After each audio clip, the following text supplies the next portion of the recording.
My name is Kathleen Hicks. I direct the International Security Program here at CSIS, and it's my pleasure to welcome you both for our keynote today and for our follow-on panel discussion for our most recent report, Landing Together, regarding Pacific amphibious developments and their implications for the U.S. fleet.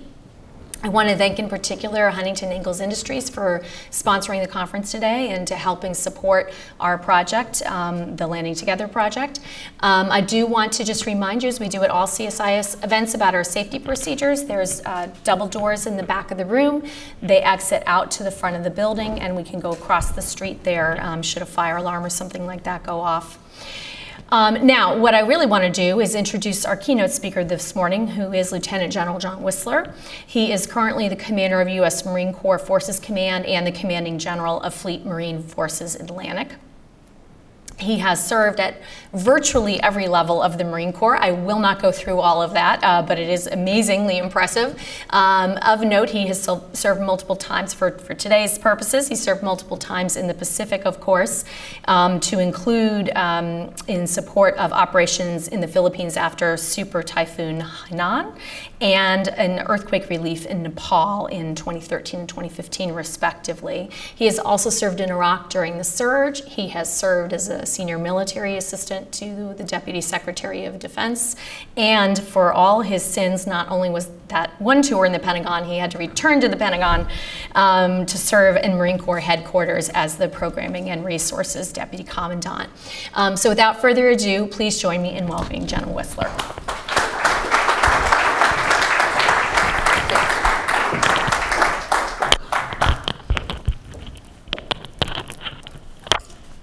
Thanks, Kathy. It's great to be with you again. It's even better that we're not in a DMAG, yes, and I'm on the other side of the table trying to fight for something for the Marine Corps.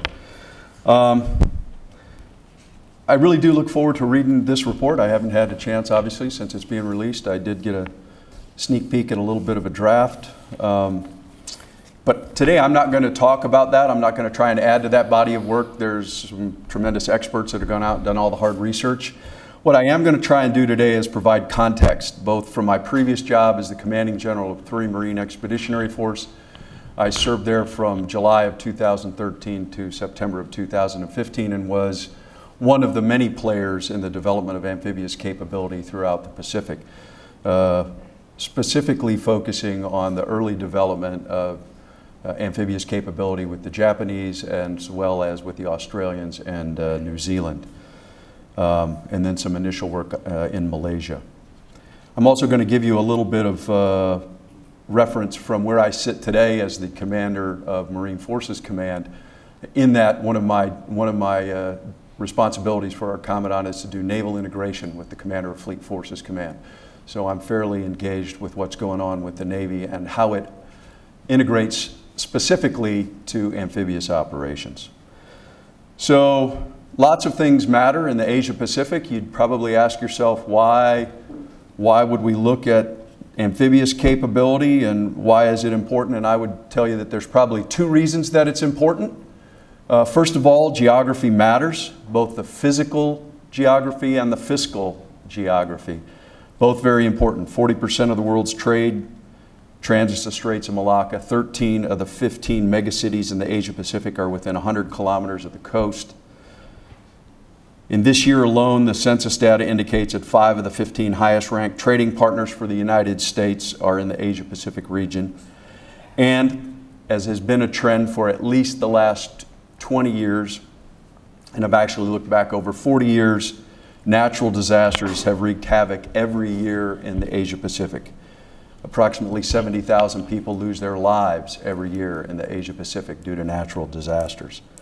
The 3rd Marine Expeditionary Brigade, or 3MEF, once every 12 to 15 months has responded to a major humanitarian assistance or disaster relief operation in the Asia Pacific, most recently to the major earthquakes in Kumamoto Prefecture in Japan.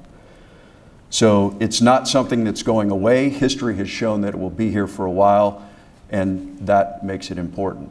In addition, controlling the vital littorals and supporting operations and the economies that flow through them requires amphibious capability.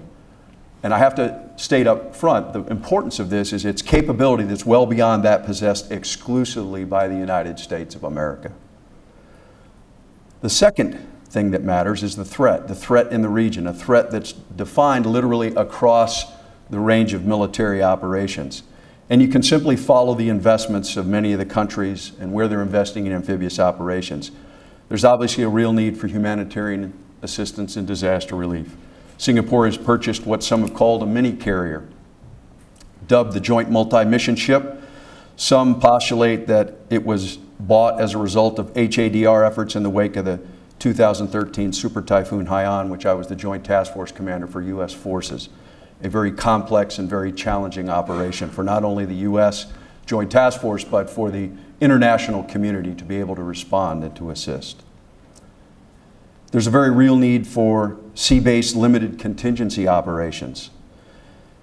And what I mean by this is Australia's intervention in East Timor. I'll talk a little bit more about that later. And for those of you who have followed that at all, you realize that the Australians didn't have amphibious capability. And they're going to talk about that in an upcoming seminar. There's a real need for sea-based counterterrorism. Malaysia has already conducted some of that from what we would call alternative platforms in East Sabah.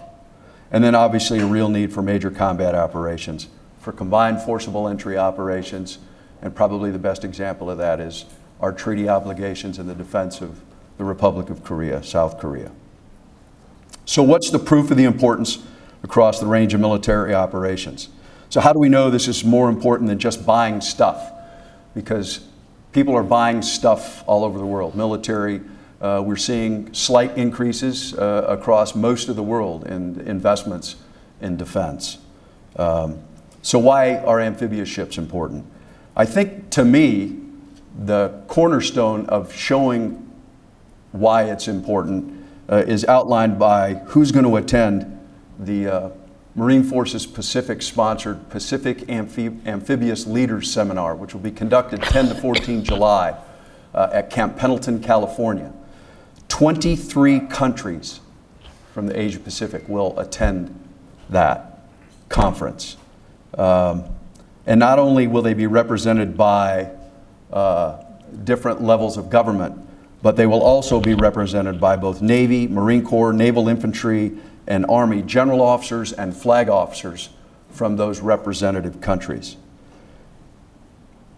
And to further signify its importance to the United States, the idea of implications for the U.S. fleet, the commander of Pac Fleet, the commander of 7th Fleet, the commander of Surface Forces Pacific will also be in attendance. And what that signals is this is not just an amphibious thing, it's a naval thing.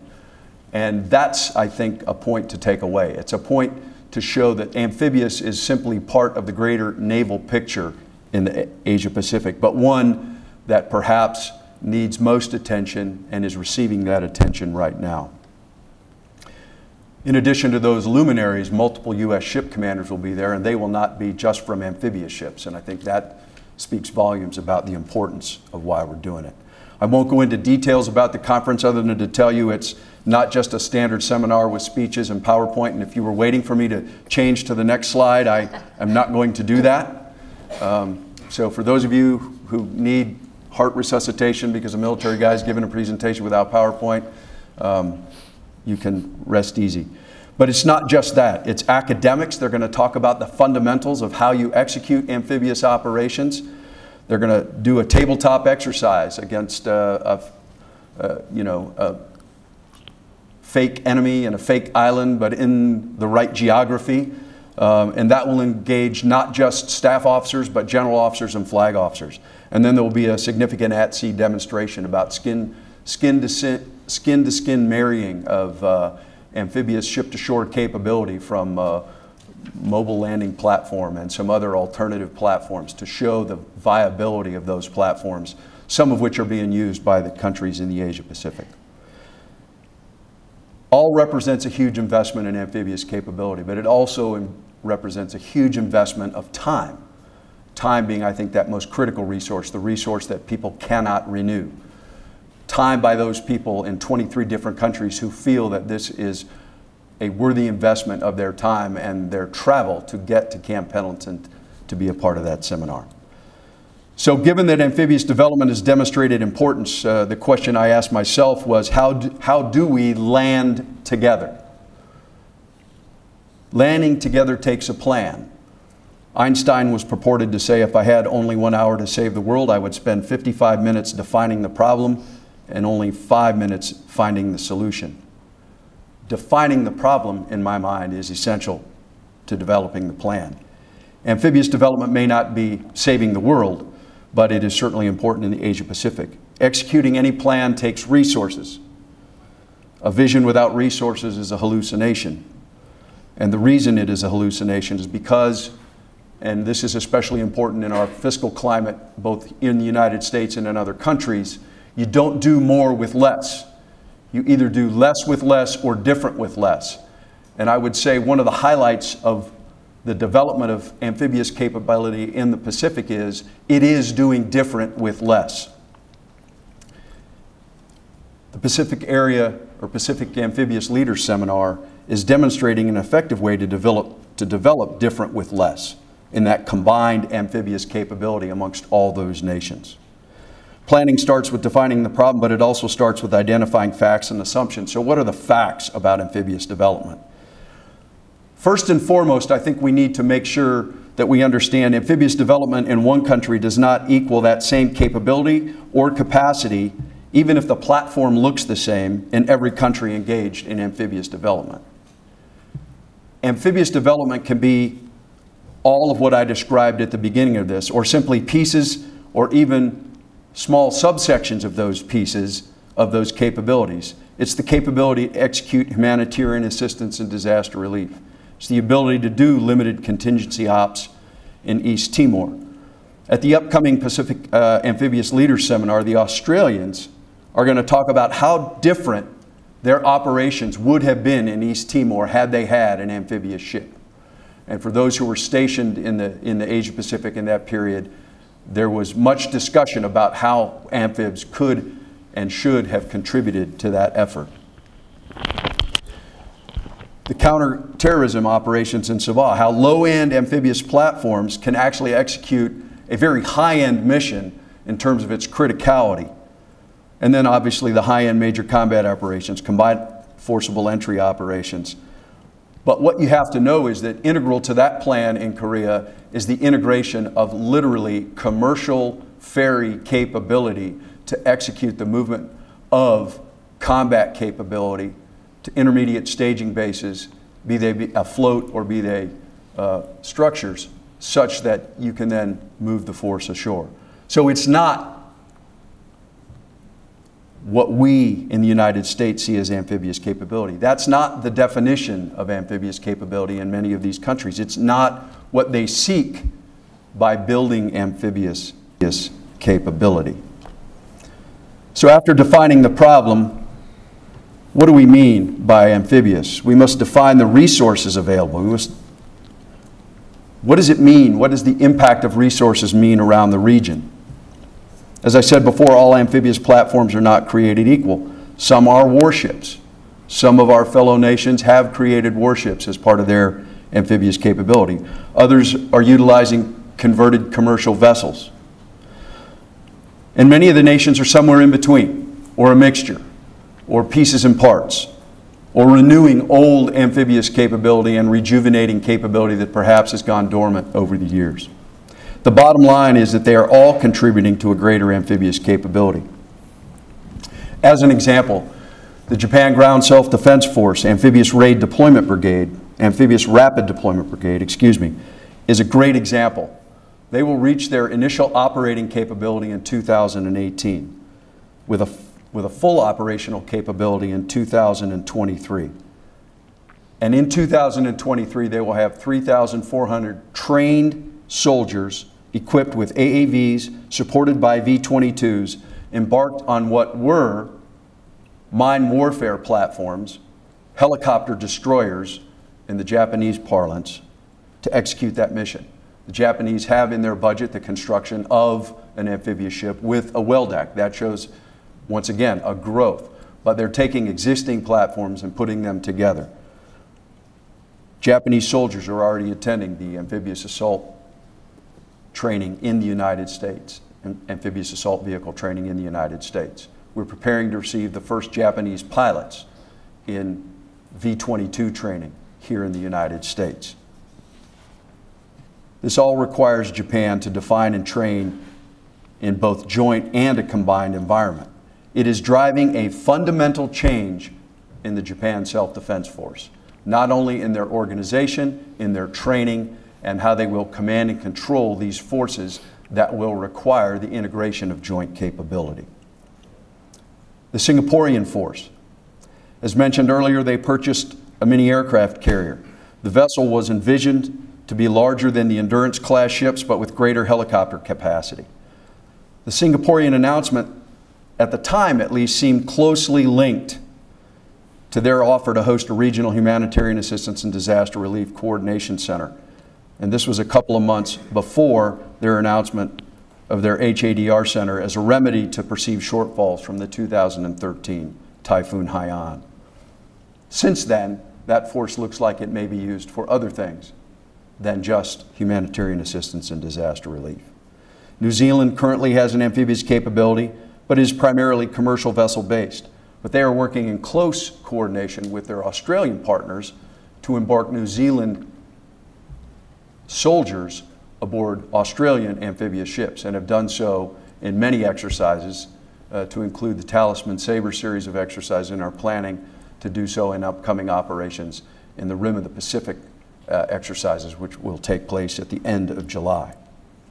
Australian amphibious capabilities already supported humanitarian assistance and disaster relief. HMAS Canberra responded to the tropical cyclone Winston, but in addition to that HADR capability, the Australians are building the training, the procurement, and the interoperability with other nation states to have a capability to do assaults, raids, demonstrations, and amphibious withdrawals in a 3-ship amphibious ready group commanded by an amphibious task force, or an amphibious task group.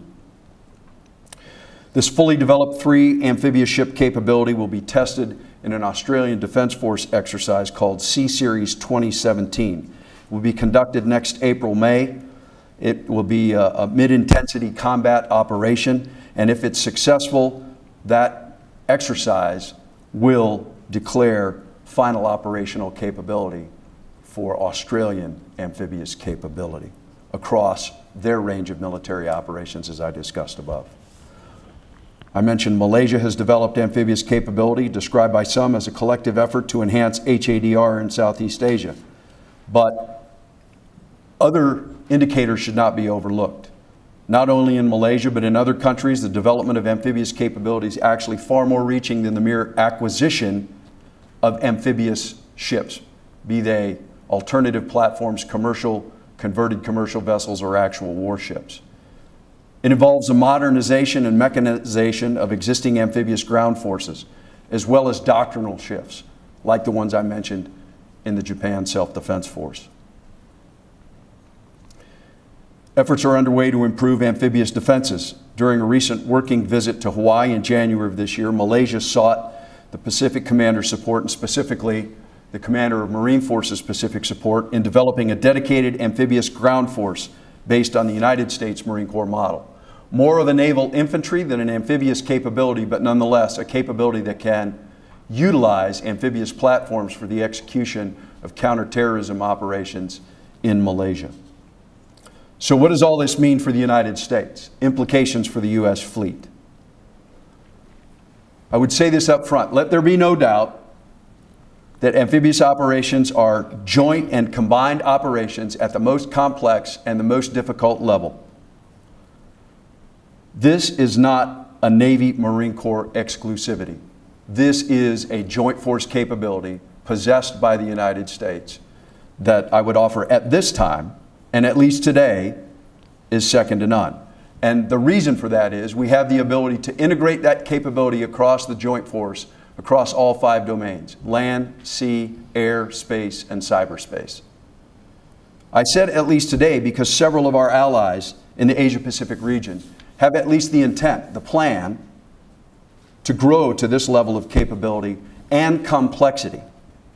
The complexity of joint and combined operations demands training, it demands experimentation, it demands interoperability, and most importantly, it demands a long-term commitment in order to achieve success in the crisis. Training and long-term commitment means resources. For the U.S., it means all forms of training, both unilateral and bilateral and multilateral. It means live, virtual, constructive, you could say synthetic, as well as it means using up the coin of the realm. And the coin of the realm for the U.S. Navy are dollars to support ship steaming days. Every day that a ship is steaming in support of an exercise is a day that it's not steaming in support of some other vital requirement for the United States Navy. So as I said earlier, you don't do more with less, you do different with less. Without more money, different means either more ships, but perhaps not more in aggregate. And I think we've seen that. Maybe it's more in apportionment. If you look at the recent discussions with the United States Navy and the Pac Fleet Commander, you would say to yourself, is this possible? And I would say, yes, different with less is possible. We see different with less in other nations' development of their capabilities. They're developing more capacity within their existing capability, and doing that by not just amphibious platforms, but all the associated things that leverage those platforms to employ them across the range of military operations. They're also getting different with less by partnering with the United States, by partnering with their fellow nations in the region, by partnering with other partners in the region that before the recent past would never almost have been thinkable. And yet many of those exercises are taking place, starting at the tabletop, but then working to actual live exercises to execute and to find out the challenges of things like interoperability. We see that the U.S. Navy's commitment of both 3rd Fleet and 7th Fleet, both our forces on the west coast of the United States and our forward deployed forces in the Pacific. We're seeing an increase of those deployed forces to the Pacific. That's that apportionment piece that I was talking about. It's not more ships in total, it's just more ships in the Asia Pacific. We see that in the U.S. Navy's commitment to an additional ARGMU presence in the Pacific, beginning as early as 2019, where there will be additional patrols. So not only will you have the forward deployed naval force, the 4 ships that are home ported in Japan, but you will also have additional amphibious capability on multiple 90-day patrols in and around the Asia Pacific. So with this groundswell of building capability, what is the major limiting factor to continued success of amphibious Pacific development? I would offer that it is a multifaceted problem. First and foremost, command and control interoperability will be vital to the increasingly complex bilateral and multilateral training. Only with the proper training will we be able to leverage the full capability that's being brought by the increase of amphibious development in the Pacific. Second, and perhaps tied for first, is ship-to-shore connectors. Ship-to-shore connectors remain the limiting factor in being able to fully leverage the capabilities of both U.S. and international amphibious capabilities. It's not enough just to get to the place, to get to the crisis. We must get there, we must deliver the capability ashore, we must be able to do it in any weather and in any sea state. And those are significant challenges. Funding. Funding both to train and interoperate will be squeezed. It will be squeezed by each country and by each country's needs. Their needs to conduct unilateral training, their needs to conduct bilateral and multilateral training, and then their continuing need for modernization, for upkeep, to make sure that these platforms survive well into the future. In the end, and Dr. Hicks mentioned that I served 3 years as the Deputy Commandant for Programs and Resources. There is a 12-step program to get over that, and I'm almost through it now. In the end, it's not just about money. It's all about the money. Money and intent. And I would offer perhaps the most precious resource is intent. The intent to sustain this incredible momentum that we see. the intent to develop this amphibious capability in the Asia-Pacific, a capability that can respond to crises across the range of military operations and be truly synergistic, in effect, at every point on the spectrum of conflict. The challenge is to maintain the momentum. Only time will tell how successful we, the United States, our allies and partners in the Asia-Pacific, will be at long-term sustainment of amphibious capability in the Asia-Pacific. Only time will tell if we, in fact, land together, or if we sail apart. Worse yet, if we run aground with a lack of commitment or intent. The geography, the threat, and the security situation in the Asia-Pacific demand otherwise. Thank you for your attention this morning, and I will now open it up for questions.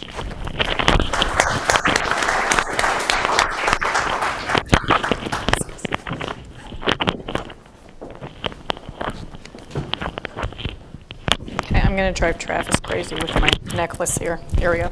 I should stop that. Sorry about that. Well, let's begin where you work now, based on what you said there at the end. Of course, there's this question always about the rebalance to the Pacific and how well we can resource it, given the strain of operations elsewhere in the world, among other things. You know, how confident do you feel right now about that ability to continue apportioning, as you point out, a greater percent of the Marine Corps into which it traditionally has anyway, but to continue and sustain that given the need for crisis response elsewhere in the world? I'm actually very confident that we'll be able to do that. I think we're leveraging allied capability at an increasing level. We certainly haven't maximized our ability to do that. Mm-hmm. But our ability to leverage our allied capability to respond to crises is exceptional. In Europe, as an example, we've placed Marine Corps capability aboard allied and partner nation shipping to execute amphibious operations. And similarly, we brought their capability aboard our ships to do that. So the doing different with less is the way I see that we can sustain that rebalance to the Pacific. That does not diminish the requirement for U.S.-only capability in places around the world, and certainly that capability is stretched right now, just given the challenges of where we are with our amphibious fleet, but also with the entire fleet and fleet readiness. But Admiral Davidson at Fleet Forces Command and the other fleet commanders are doing an exceptional job, in my mind, of fighting a fight with limited resources to make things work. It doesn't mean that we're not in a very precarious position, because I would tell you we are. We are meeting many requirements just in time, and so when one of those doesn't happen, the training of our amphibious assault vehicle crews, what we call ship services, to get our Marines aboard amphibious ships, both to do deck landing qualifications with our rotary wing, as well as our short takeoff vertical landing aircraft, and then to do onload and offload of our amphibious capabilities on and off ship. Those things are very challenging. We are meeting readiness issues there, but I would offer it's sustainable. Obviously, the long pole in the tent, as I mentioned, is funding. Right. If, for whatever reason, the Congress does not come to an agreement and we were forced into sequestration, for the Marine Corps and for the Navy, that would result in about a 34% reduction in operations and maintenance money. That's 1/3 less ability to sail, to train, and then when we can't train and interoperate with our Asian partners, I think it becomes a challenge for them to continue to build that capability.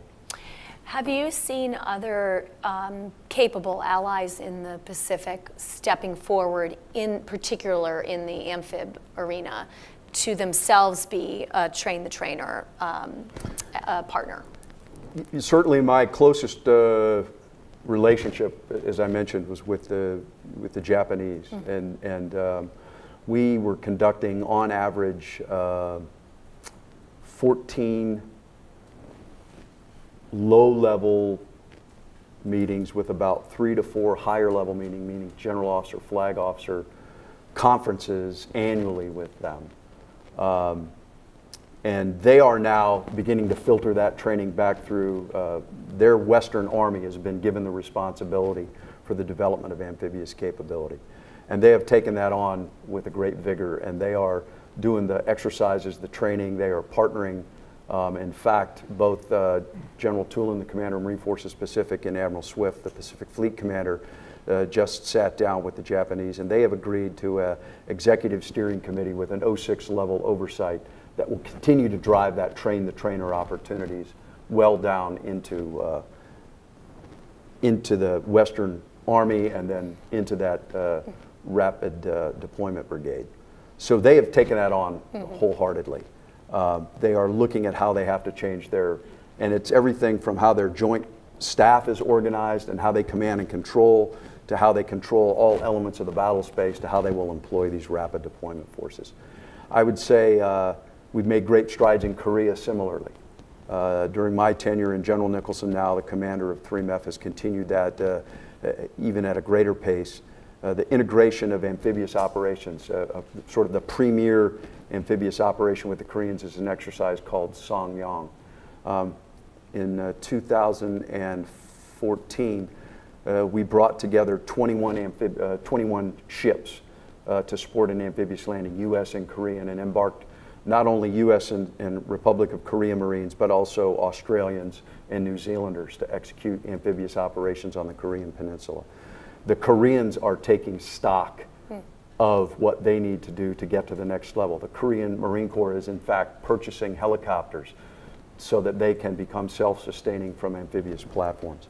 And likewise, as you heard me mention in fairly good detail, the Australians have taken this on with great interest. Right before I left the Pacific, visited the Talisman Sabre exercise. And in that exercise, not only U.S., Australian, New Zealanders, but also Japanese participated. And in this upcoming exercise, we have Australians, New Zealanders, U.S., and Tongans embarked on Australian shipping.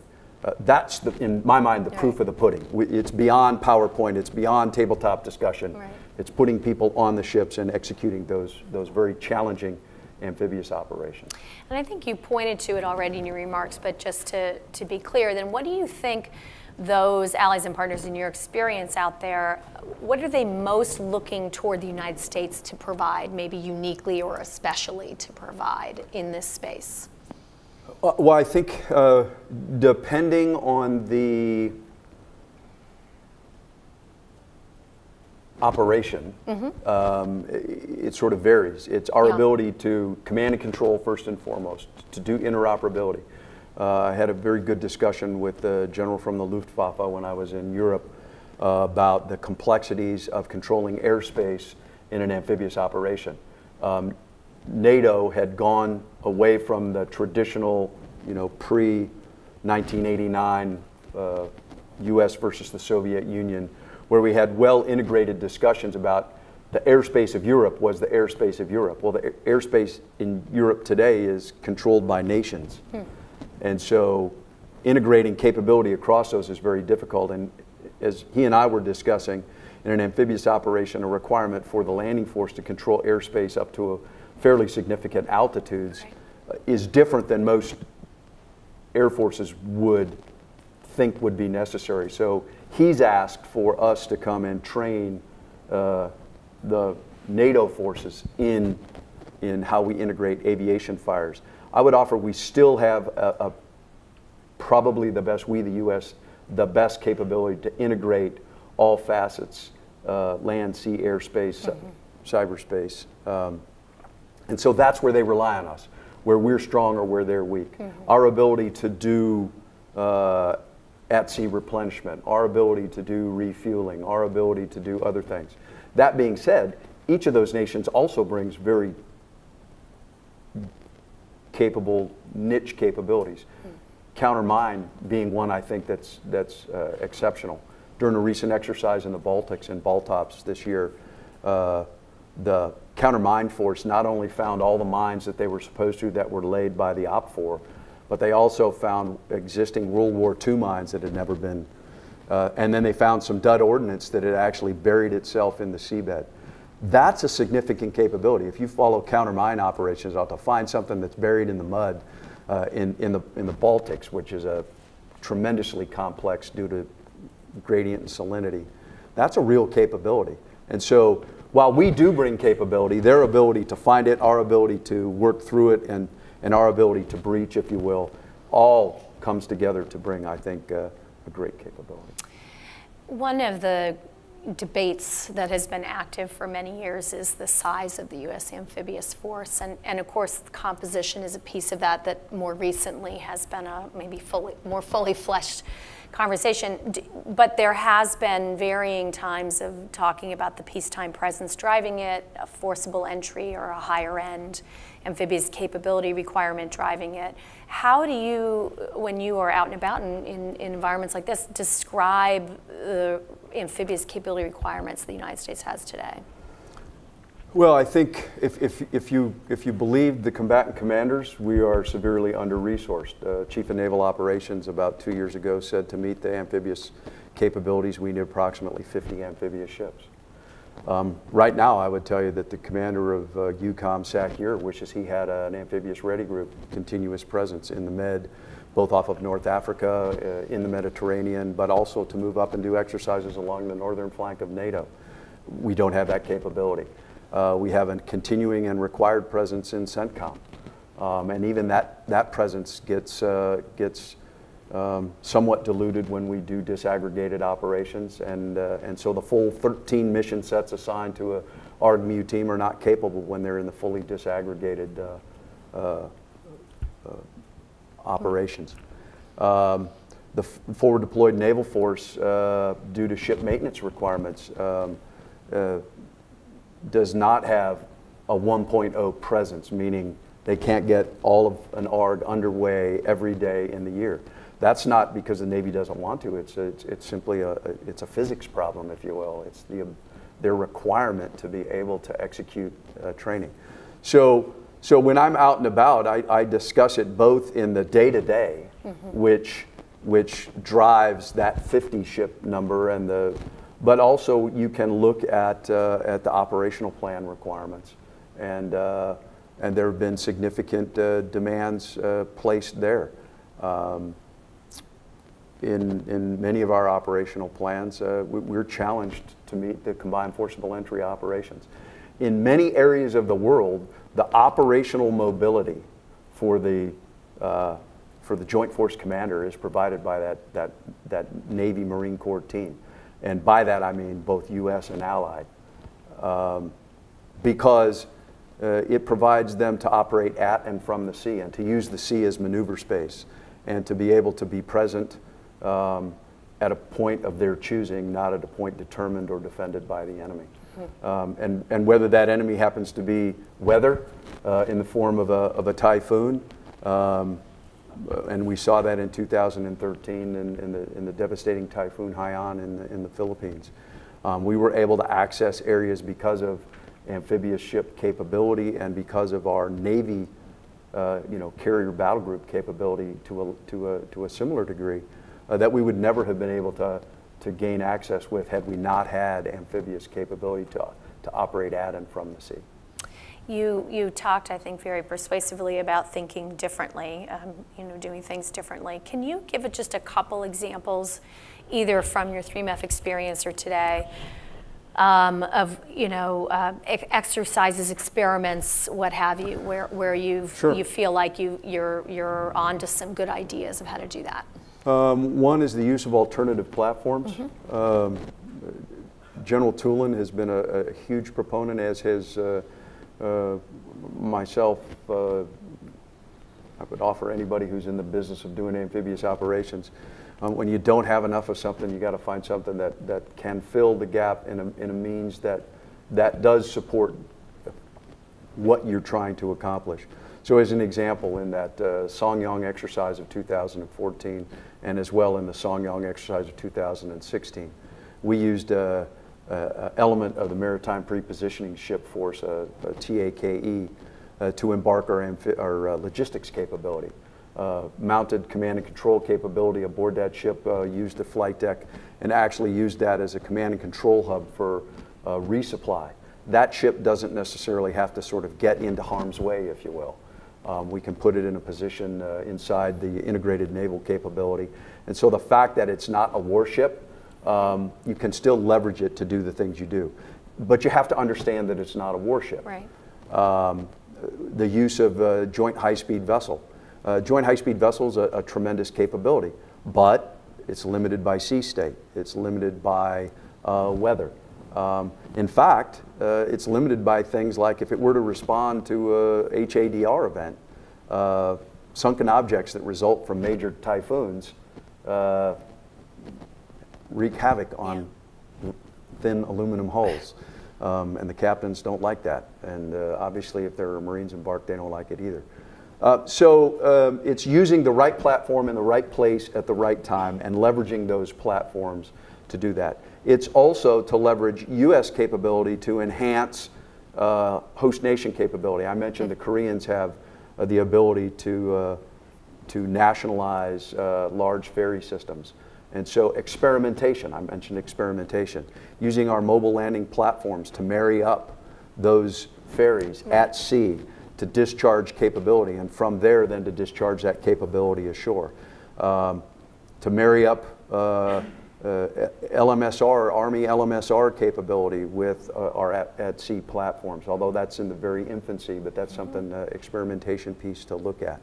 So it's looking at how we can leverage all those capabilities, keeping in mind that not, as I said, not every platform is amphibious warship. And as long as we understand that, and we do understand that the reason we're doing this is because we do have a significant shortfall. You know, the amphibious ship has been referred to as the Swiss Army knife of the fleet. And the reason is it can do just about everything in the sense that it's a warship, but it can fight at the low end, and you can reconfigure those ships very quickly. In 2013, we took 2 ships out of 31st MEU, offloaded the 31st MEU sort of deployment package, reloaded with the HADR package, did all that within 24 hours, and then sailed off to the Philippines. That's an amazing capability. To bring water, to bring debris removal, to bring vehicles to move food. As it turned out, the most valuable platform we have were our MV-22s, paired with our KC-130s. In the vicinity of Tacloban, we never built up a single drop of fuel on the ground at the airfield. We used aerial refuelers, or we refueled off of Navy carriers. And we kept those V-22s delivering emergency supplies. It actually worked to our detriment in the press because the press thought we weren't doing anything because they never saw any buildup of supplies on the location. Yeah. So there was this complaint that the U.S. wasn't doing anything. We had to sort of bring them out to let them get a sense of what we were doing. So it's that ability to use things differently, to leverage different platforms, to leverage different countries' platforms, and to do the experimentation, because it is experimentation. Right. When we designed the MLP, we did not plan on a commercial ferry pulling up next to it. Some people in the audience know the history of that very well. And doing skin-to-skin operations at sea and sea state is a very, very dangerous adventure. So all those things considered, that's why I said the experimentation piece, the interoperability piece, all those things are how you do different with less. Great. Okay, we're going to open it up to the audience. We have mics coming around. When I call on you, please give your name and your affiliation, and we'll start right here.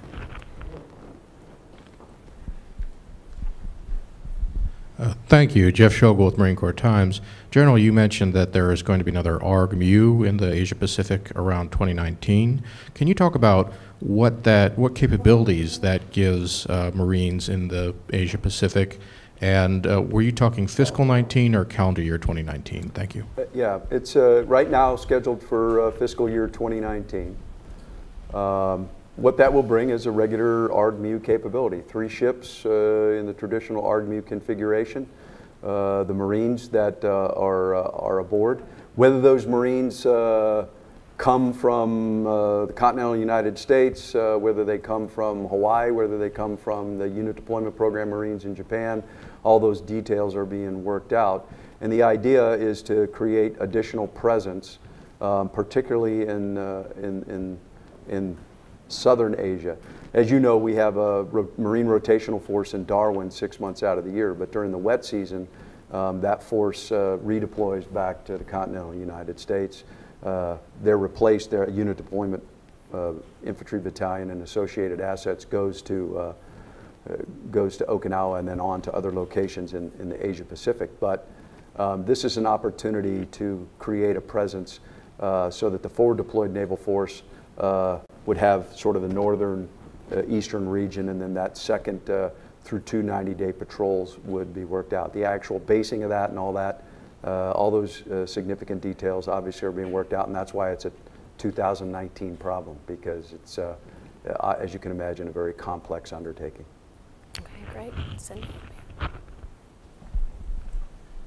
Thank you. General Sidney Friedberg, Breaking Defense. You mentioned a very wide range of allies and partners, from countries that are probably have better electronics than we do, like Japan, to countries that are very much developing nations, like Malaysia. I'm curious, it's hard enough just getting the Marine Corps and the Navy to link up in terms of interoperability, or with our allies in NATO, who are all more or less on a level. What is the range of challenges, capabilities, especially in interoperability, command and control, both technologically and just in terms of staff experience, organizational structures being adequate, and how does that limit what different potential partners can do and not do as part of this wider partnership? Small question. Well, yeah, let me sort of parse it into some pieces here. First of all, command and control is not necessarily about being technologically more advanced or less advanced. It's about having things that can communicate with each other. And then you have to sort of determine on what level you want to communicate. And you do that through two things that I mentioned, experimentation and exercises.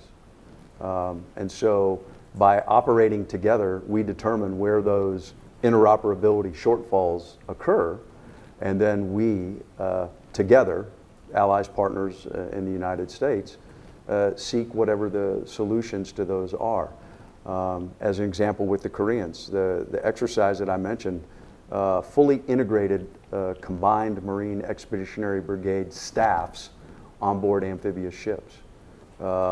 Koreans, Korean Marines, U.S. Marines, Korean sailors, U.S. sailors, sitting side by side on the amphibious ships, doing all of the planning, doing all of the execution, doing everything as you go ship to shore. Similarly, when we execute the Talisman Sabre exercise, those are combined operations, meaning the staffs are integrated, meaning that it's not simply liaison officer type of integration, but it is rather members of the staffs being integrated.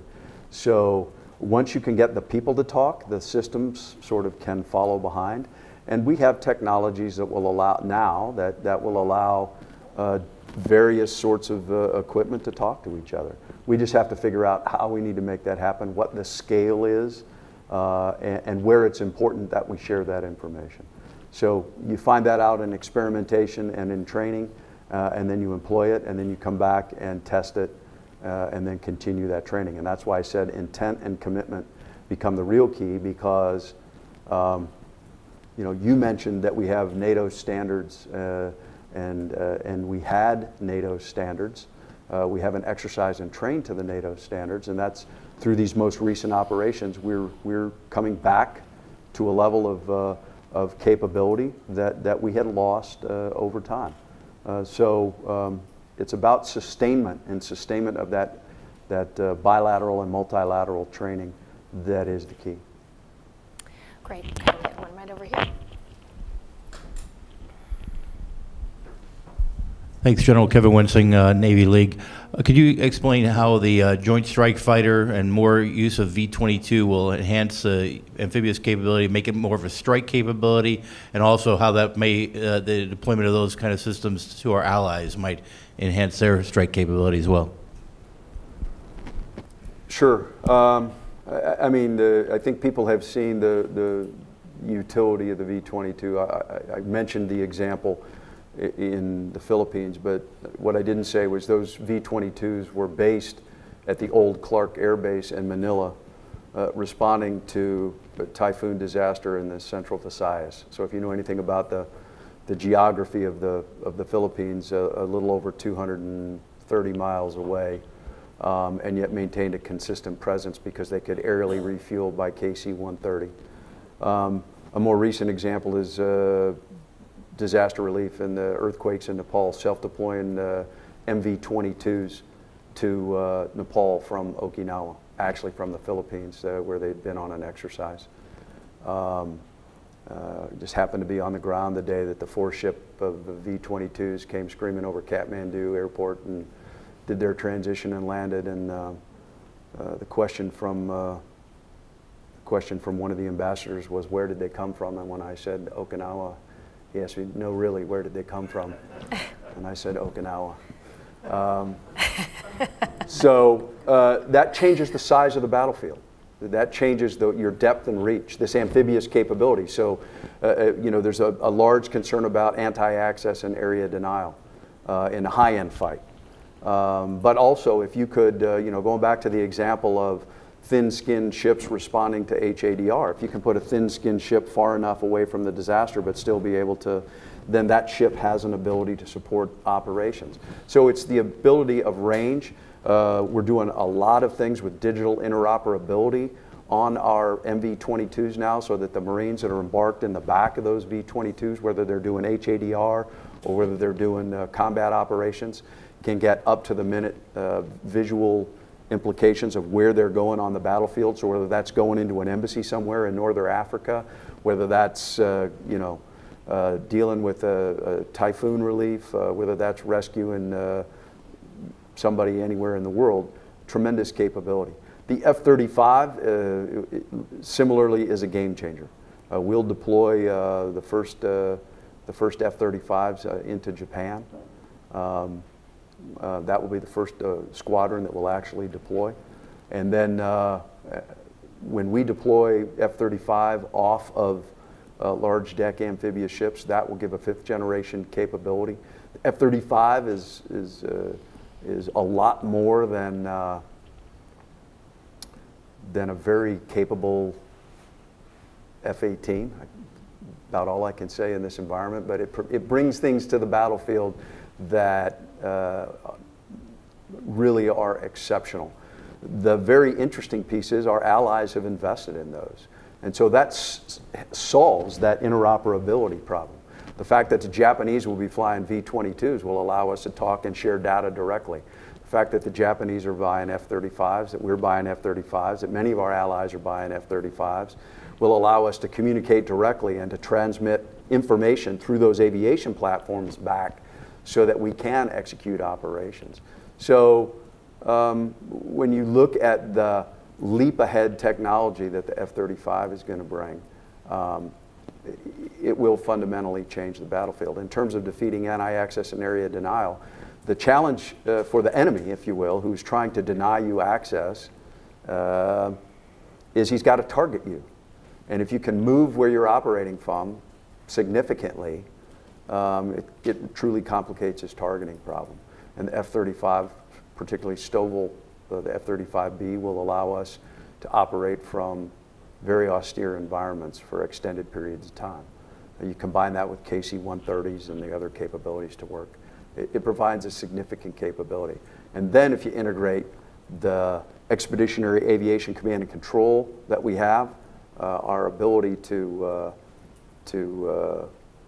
place long-range indirect fire assets on very remote locations, that also with the integration of both the V-22 and the F-35. We've experimented with that. We did a long-range raid from Okinawa to Guam in V-22s.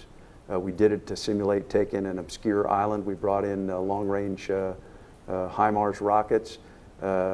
We further brought in Expeditionary Aviation Command and Control capability, and in conjunction with our naval partners who, through weather and other issues, could not get E-2s and other things up to control the aviation fight, the ground-based Expeditionary Aviation Control provided a picture of the at-sea fight and the air fight to the naval commander, the Joint Force Maritime Component Commander, such that he could fight that fight and have all-weather indirect fire capability to address anti-access and area denial threats.